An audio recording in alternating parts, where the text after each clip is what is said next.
All right. Hey, class. How's it going? So, welcome to Unit 14. For those of you who have been taking a look at our course content, this is our last major unit. Unit 15 will be your final exam. The final exam, just to give you a little preview, will work exactly like the midterm exam did. It'll be open book, open notes. There'll be a series of questions. You'll need to respond to or answer 5 of those questions. And you'll have a video reviewing what the expectations are for the final exam. But just like the midterm, and you'll have some time to complete that, and you are just about done with the course. So let me know if you have any questions. And for Unit 14, we are going to jump into postmodernism. Postmodernism is a pretty complicated topic. It sparks a lot of emotion in people. This is our contemporary philosophical conundrum. So we've been studying all of these people and these histories moving up to right now, and here we are. And so it's always hard for people to reflect on the philosophies and the intellectual edicts that are impacting and dictating a particular time and place in our society. So my goal for postmodernism here is just to show you the framework for it, and then you're going to get to spend the rest of your life watching postmodernism and the reactions against postmodernism and the support of postmodernism play out. So if you go back and you think about, let's take Romanticism, and we look at the Enlightenment period and rationalism and great tools and very effective perspective on the world. And yet the Romantics rebelled against that dramatically, creating this entirely new, more emotional and creative and mythological view of the world. And then after the Romantics, we see the realists, and the realists rebelling against the kind of high, lofty feelings of the Romantics. And so, right now, the postmodern period is a rebellion against the certainty of progress that we saw during the modern period. And obviously, not everyone during the modern period felt that certainty of progress, but it was pretty widespread. And so, in the postmodern period, we're going to see this rejection and this questioning of modernism. But now we're getting to the point where there are people starting to question the major tenets of certain aspects of postmodernism. And there is an inherent cultural tension right now in our Western society, and particularly in the United States, about, not exclusive to the United States, but we understand it within our own cultural context, that postmodernism is a bit of a lightning rod right now for a number of reasons. I'm not going to have time to go into all of those in this last unit of the course. I'm just trying to give you a little primer for what postmodernism is, roughly what it looks like, and you've now landed. You get to spend the rest of your adult life, as I already mentioned, trying to figure this stuff out. So, all right, so let's jump into postmodernism and just outline it a little bit. And literally, like any one of these particular philosophical theories, an entire course could be taught on Romanticism or rationalism and the Enlightenment or the realist or the modern. Entire courses just on the philosophies, or entire courses just on the art, could be taught of each of these periods. But obviously, we don't have time for that. So we're just breaking into what these are in the most general sense. So let's begin with question of modernism. So, as we know, modernism has this idea that the future is always better. And the postmodernist would say, why? What was so bad about the past? And they'll look back and they'll critique the past and say, yeah, maybe in some ways the future is better, but in some ways, maybe the past was better.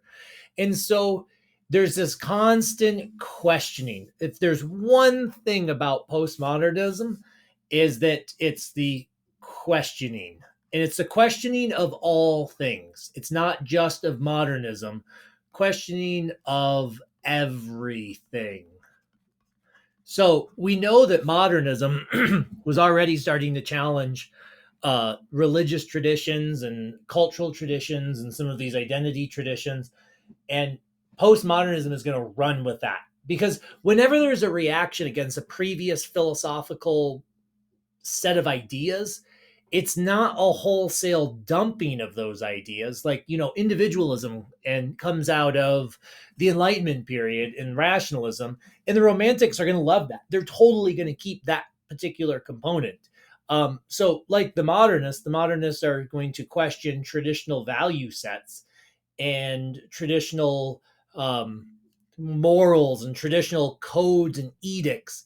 The postmoderns are going to keep that level of questioning. In fact, if anything, they're going to put steroids on that level of questioning, and they're going to question individual personal perspectives. Why do you think a certain way? And they're going to say, well, and we'll get to this in the next slide, but that you think a certain way because of a social construct. You think a certain way because of where you were brought up and who you were brought up with and what those people thought and the influences and the experiences. And everyone has a slightly different perspective on everything, and that's called relativism. We've talked about relativism um, before, but relativism is going to continue. So I did not spell relativism there properly, but I'm not gonna correct it. So the other component is that progress is always occurring. The postmodern perspectives were really born out of World War II. In the experiences of World War II and this cultural questioning, that we saw in the beat poets and the people who were breaking those traditional expectations of family and a white picket fence, and this same philosophical tendency is going to continue to say, is progress really improving the human experience? Are we really living better lives because of all of our science and our economics and our food production and our highway systems and all of these things? And they're going to say, not necessarily, maybe sometimes in some cases, but not all the time. So this is that inherent questioning of modernism. And then when we get into this, some of the key tenets of postmodernism are social constructs. The belief that everything, even down to logic and reason and rationality, are social constructs because these are things that occur within a human head. And because they occur within a human mind, they are subject to the frailties of humanity already. So if we say the scientific method, and everybody loves the scientific method, I know I do. It's pretty cool, leads to lots of great things. But even the scientific method and this process of questioning to find scientific truths is based in human questions. And the human questions themselves have the capability of being flawed. And because those human questions might be flawed, the outcomes or the answers to those questions may also be flawed. And so this is that questioning of everything. So the questioning of truth and of relativism. So let's talk about relativism for a second. So if we take a look at what does relativism mean? If I take two people and I do this in my writing class, and let's say this person has an idea, and they take that idea, and it's a fairly complicated idea, and they take that idea and they put it into words, and they codify these abstract thoughts into words, and they write them down. And this person over here is, let's say we call them the writer. And this person over here is the reader. And so this person then takes those words and they decode them and they read the words And they then have some duplication of that original idea.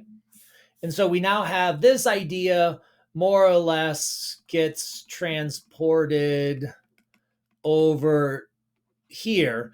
But the problem is how good is that transportation of an idea?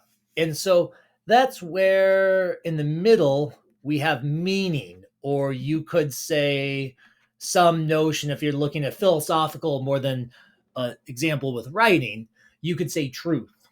And this is where this gets tricky. I do a social experiment in my Writing 101 courses where I will write on the board. I'll say, okay, everybody take out a pencil or a computer. I don't care, some place where you can write down your thoughts. And I'm going to write a word down. And I want you to write the first images that come to mind. And I go up to the board, the front of the room, and I write the word dog.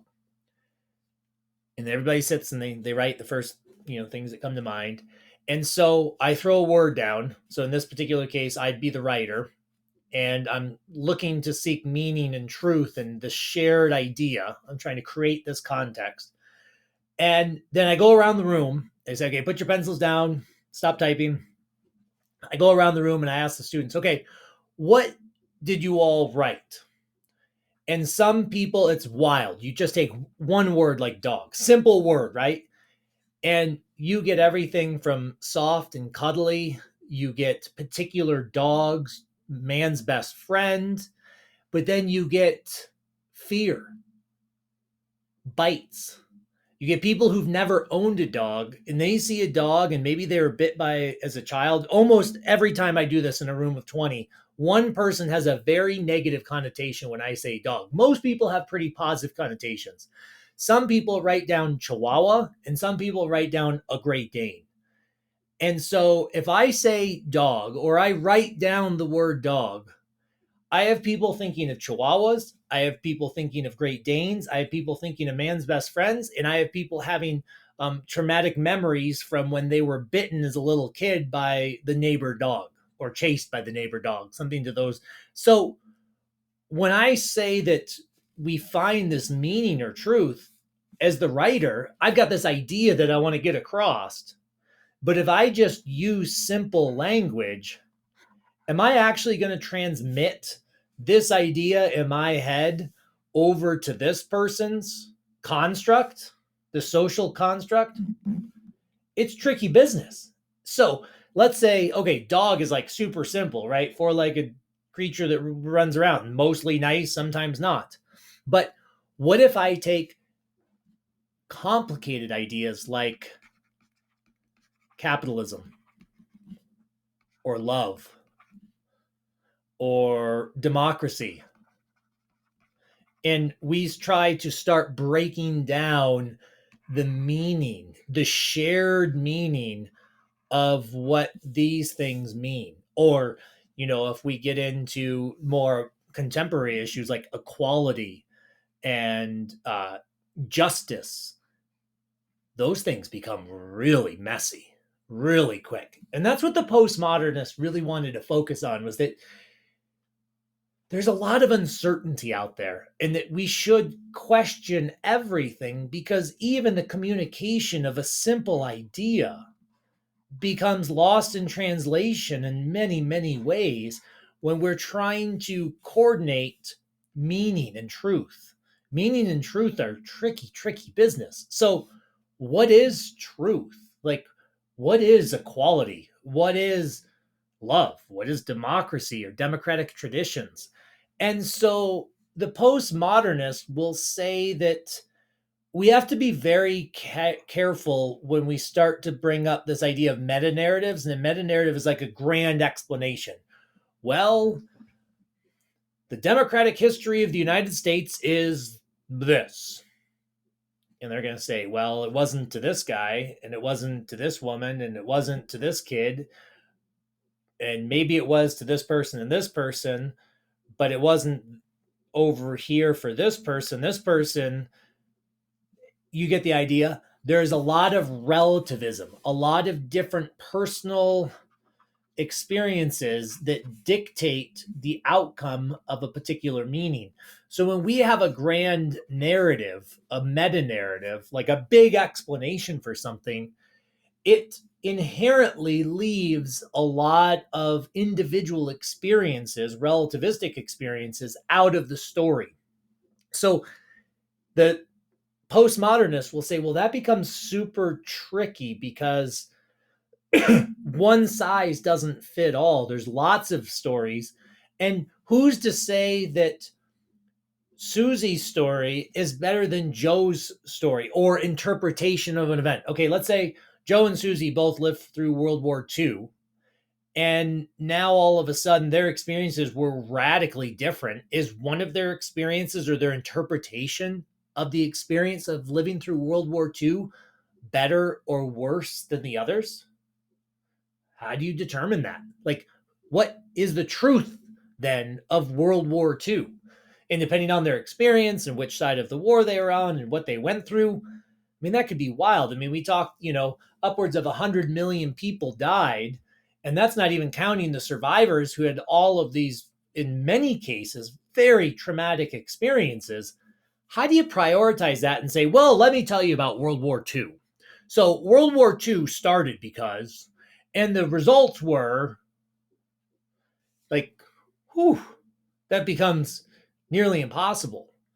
All of those stories, you could spend your entire life listening to millions and millions of stories of World War II survivors.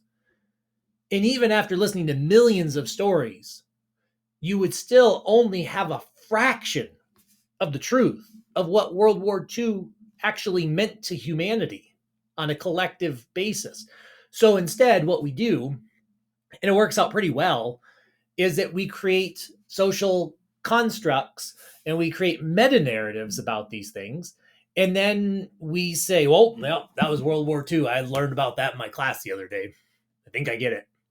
And that's okay. It's not to say that the postmodernism isn't going to say that's terrible, but they're going to say we should recognize that that's a meta narrative and we should never stop questioning the notion of that meta narrative, because that meta narrative is there for the creation of a convenient understanding, but it's not an absolute truth.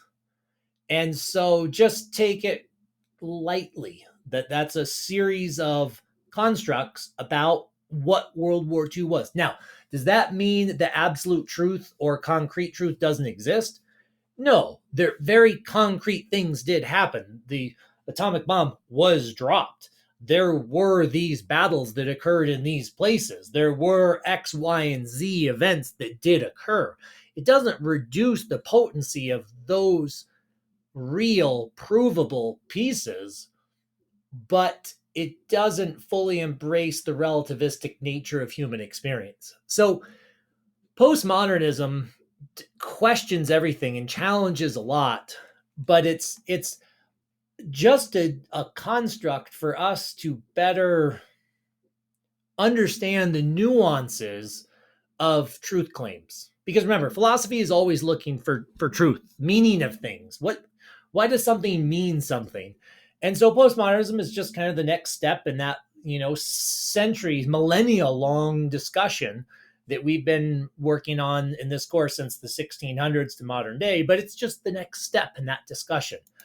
But what ends up happening, and why postmodernism becomes hotly contested and debated, is that it suggests this relativistic world where everyone's truth becomes or should be viewed on equal footing.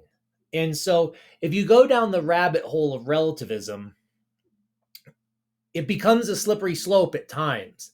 Because if you take it too far, you can say, well, Hitler had good reasons for feeling the way he did. He had this traumatic life and he was a little bit crazy, and it's just really unfortunate he was such a terrible guy. And to the radical postmodernists, they say, no, no, no, no, that's not okay. Hitler, we can't justify Hitler's actions. And it becomes this really complicated logical debate where it's like we have to embrace the relativism of each person's experience that forms their identity. But at the same time, where and when and how do we prioritize one set of values, like not Hitler values versus Hitler values? Most of us would say, yeah, not Hitler values. Let's take Hitler values over here and throw those away. Those are not okay values. But by what context do we do that when we posit a lot of value in the relativistic experience of each person's uniquely created meaning of the world? And that's not simple. If you have two different people, and so this is where you get issues of class, this is where you get issues of gender, this is where you come up with issues around race, and these are a lot of the um, identity politics revolve around these types of things. And so one of the videos that you're going to watch for this unit really breaks down this divide between traditional sort of French, the traditional, most of the philosophers were French, traditional postmodernism. And the best definition that I listened to is confident uncertainty. And that it's this idea that the traditional postmodernists are very confident that the world is a very uncertain place, meaning that finding concrete, hard truth is very tricky, to the point where they'll say, maybe not impossible, but really, really hard to do. And the radical postmodernists will, instead of using confident uncertainty, will look at power struggles and start to try to create binary power struggles. Rich versus poor, male versus female, one race against the other race, and this creates some inherent tensions. Oddly enough, they're trying to reduce tensions, but it also creates these new tensions. And so that's all I'm going to give you for postmodernism. Try your best in this unit to just start to dabble in what postmodernism means. Like I said, this is a hotly contested topic. There are a lot of people who are radically anti-postmodern, and there are a lot of people who I'd call a radical postmodernist. And that's kind of the tension. If you pick up a newspaper or you go to a news site, or you watch your aggregated news from whatever news source you have, this is the debate of our day. And we see this even in, which I think is more visually interesting. I mean, these are fascinating, intense conversations. But when we start to look at things like architecture, we see some really visually interesting things coming out of a postmodern architecture. Like, for example, when we look at the Frank Gehry, the Raisin Building, also known as Dancing House or Ginger and Fred. I mean, just classically postmodernist. Like, there's no real structure, there's no real meaning or concreteness. So I hope you have fun with this. I hope that you've enjoyed this course. This is your last intro lecture, Unit 14. And as always, if you have any questions, let me know. And thanks.